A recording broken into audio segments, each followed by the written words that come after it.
My biggest career break was my starting point really. I wrote as a student, I had no idea what to do when I was at university. I wrote letters to every media organisation that I could think of, all of the newspapers, all of the television channels, and I got one single reply, and it was from a man running an independent production company in Glasgow called Big Star and a Wee Picture. His name was Stuart Cosgrove, who has now gone on to be Director of Creative Diversity at Channel 4. But Stuart brought me in, gave me a week's work experience, but the company was quiet at that time, and so he let me do absolutely everything.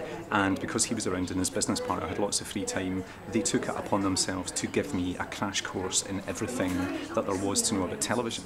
And at the end of that week, the idea that we'd been working on was commissioned by Valdemar Janucek at Channel 4, and so they brought me in over the summer holiday to work there, and then Stuart wrote me the best reference I think anybody's ever been given, bless him, and off the back of that I got a job at the BBC and I've been in work ever since. I think it's a very simple piece of advice which has helped me get jobs and has helped me interview effectively when I'm doing jobs, which is when you're going to a job interview, the interviewer only wants to know two things. Can you do this job? And will we get along with each other?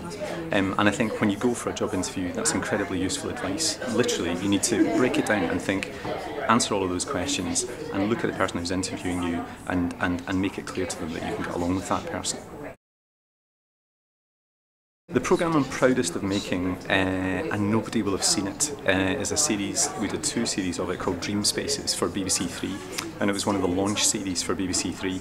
And it was I came up with the idea, and I was proud of the fact that I got it commissioned. I just sent it directly to Stuart Murphy. I was working in the comedy department of all places at the BBC at the time, and Stuart liked the idea and sort of commissioned it off a piece of paper. And it was a series about architecture and modern design for younger people, and we managed to make something that I think was intellectually rigorous and entertaining, but really knew its audience, so I was very proud of it. I'm still trying to figure that out. I've been doing the job for 9 months. I think what you do is, part of it is kind of creating an atmosphere at the company, and what I hope it feels like at Maverick is positive, energetic, a place that's full of ideas where we make quality programmes and we make programmes which are purposeful but never worthy.